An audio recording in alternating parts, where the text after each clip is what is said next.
नमस्कार, हार्दिक अभिनंदन करती हूँ आप सबका संभवामि युगे युगे की मेरी इस श्रृंखला की 18वीं और अंतिम कड़ी में श्री हरि के दशावतारों की इस काव्यात्मक प्रस्तुति में आज हम सुनेंगे 10वें और अंतिम अवतार के बारे में, जिनको अभी अवतरित होना है इसी कलयुग में, इसके अंतिम दौर में, जब कलयुगी तामसी आसुरी प्रवृत्तियां अपने चरम पर होंगी। कलयुग के उस अंतिम चरण के बाद पुनः लौटेगा सतयुग, फिर त्रेता और फिर द्वापर और फिर से एक बार कलयुग। और मान्यता है कि इस प्रकार यह चक्र, यह सृष्टि क्रम निरंतर चलता रहता है। तो चलिए आगे बढ़ते हैं और जानते हैं कल के अवतार के बारे में। गौतम ने परिनिर्वाण लिया जब कलयुगी प्रवृत्तियां फिर पसरी, अनीति भ्रष्ट आचरण बढ़ा, ज्ञान सत्य की भूमि बिखरी। यहां पर हम शायद इसी काल की बात कर रहे हैं जिसमें हम जी रहे हैं और नित्य प्रति हम देख रहे हैं कलयुगी अनीति भ्रष्ट आचरण, असत्य, अज्ञान, सदाचार रहित यह भूमि त्याग। जब दिव्य क्षेत्र गए ऋषि मुनि, पहुंच वहां ऋषि मार्कंडेय से, मिल पृथ्वी दशा कही सुनी। ब्राह्मण भी अब निज धर्म त्याग, करते हैं सब निषिद्ध व्यवहार। पूजा जप तप ध्यान योग को छोड़, मांस मद का आहार। छल प्रपंच हर जाति वर्ग की जीवन शैली ही है अब। संस्कार नहीं, व्यवहार नहीं, आस्थाएं लुप्त हुई हैं सब। वर्णन हो रहा है उस समय के समाज का, किस तरह से समाज में परिवर्तन होने शुरू हुए, या फिर जिसे हम आधुनिकता कहते हैं, कहां से उसका प्रादुर्भाव हुआ। प्रतिलोम विवाह बढ़ चले यहां, अब रक्त शुद्धता शेष नहीं। संबंध स्वार्थ आधारित सब, हिंसा पर कोई रोक नहीं। वर्णाश्रम सीमा टूट गई, अपवित्र भोज कोई रहा नहीं। नारी सतीत्व सुरक्षित है, अपहरण भी अब व्यभिचार नहीं। तपसी अतिशय क्रोधी कामी, और भ्रष्ट न्याय पीठ पर बैठे। व्यापारी सहज धनिक बनते, अल्पज्ञ चिकित्सक बनकर ऐंठे। हम सब पहचानते हैं इस विवरण को, क्योंकि ये तो हमारे ही युग का हाल है। प्रतिदिन हम देखते हैं टेलीविजन पर, प्रतिदिन पढ़ते हैं समाचार पत्रों में। नारी ने त्यागी मर्यादा, स्वतंत्र नहीं स्वच्छंद है वो। निज कुल समाज की मर्यादा का मूल्य नहीं, निर्द्वंद्व है वो। देवर्षि मुस्कुरा कर बोले, कलयुग का यही चलन है। जीवन अनीति का घर है, हर पल असत्य बलवन है। तो ऋषि मुनिगण सब मिलके मार्कंडेय ऋषि के पास गए थे, तो उन्होंने ये सब सुना और मुस्कुराकर बोले कि कलयुग का तो यही चलन है, क्योंकि कलयुग कोई एक बार तो आता नहीं, बार बार आता है।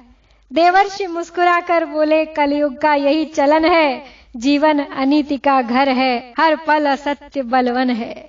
पहले जो मोहक लगता है, परिणति में घोर कष्ट देता। सुख भोग समझता जिसे मनुज, बन अधोगति सुख हर लेता। कलयुग के लक्षणों को बता रहे हैं देवर्षि। विधर्मी आतताइयों के जब दुराचरण चरम होंगे, अब समाधान बता रहे हैं आगे। विधर्मी आतताइयों के जब दुराचरण चरम होंगे, रोती कराहती पृथ्वी के आभरण रक्त रंजित होंगे। बस घड़ा पाप का भरने को है और सृष्टि चल पड़ी है अपनी अधोगति की ओर। लेकिन आश्वासन देते हैं कि कलयुग में फिर एक बार श्री हरि का आगमन निश्चित है। कल के अवतार में सर्वव्याप्त कीर्तिमान श्री हरि लेंगे कल के रूप अवतरण। मर्दन विनाश पापियों का कर, लेंगे दुख धरा का हरण। दशावतार क्रम पुनः चलेगा, जब तक न धरा सुख धाम बने।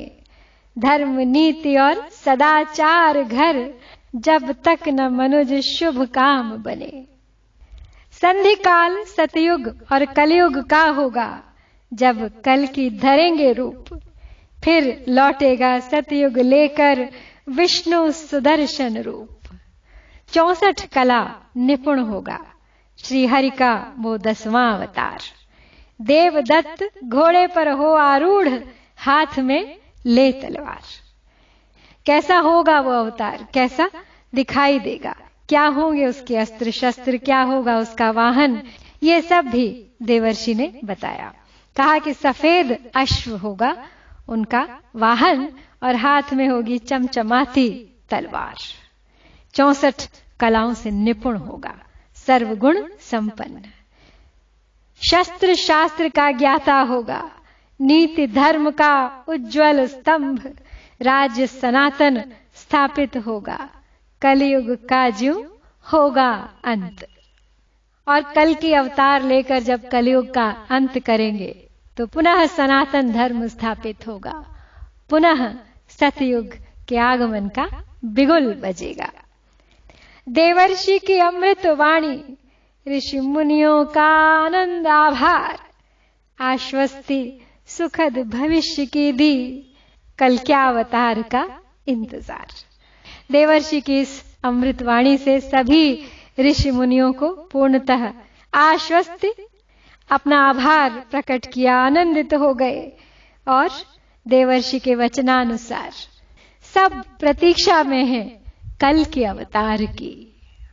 देवर्षि ने आश्वस्त कर दिया था सबको कि दशावतार बस यहीं तक सीमित नहीं है, यह तो एक चक्र है जो चलता रहेगा तब तक जब तक कि समग्र सृष्टि, संपूर्ण वसुंधरा श्री हरि का स्वप्न संसार न बन जाए, जहां धर्म हो, सत्य हो, अहिंसा हो, प्रेम हो, सौहार्द हो, न्याय हो।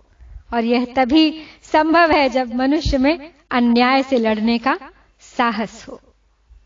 भगवान कल्कि को हमारे बीच से ही उभरना है, हम में से ही कोई होगा वो, या फिर हमारी आने वाली पीढ़ियों में से। लेकिन उस कल्कि के लिए परिवेश और उसकी परवरिश दोनों की जिम्मेदारी हमारी है। हमें ही तैयार करना है इस धरा को फिर से शस्य श्यामला बनाकर उनके स्वागत के लिए। हमें अपने संस्कारों को सुदृढ़ करना है, अपनी आस्थाओं को, अपने कर्म को दिशा देनी है, क्योंकि श्री हरि स्वयं चयन करेंगे अपनी जन्मभूमि का, अपने माता पिता का, अपने सखा बंधुओं का। इस संबंध में भी बहुत सी कथाएं प्रचलित हैं पुराणों में उनके बारे में। कहते हैं कि शंभल ग्राम में विष्णु यश नामक ब्राह्मण के घर में जन्म होगा कल्कि भगवान का, और उनकी माता का नाम होगा सुमति। यहां तक भी लिखा है वहां की उनकी 2 पत्नियां होंगी। पहली पत्नी होंगी उनकी पद्मा देवी और दूसरी होंगी वैष्णो देवी।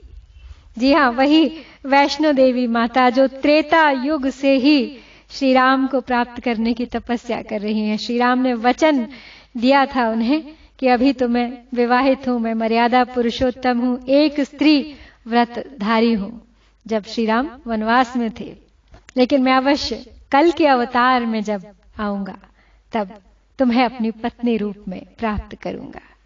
तो तब से वो तपस्या कर रही हैं त्रिकूट पर्वत पर श्री हरि को पति रूप में पाने के लिए।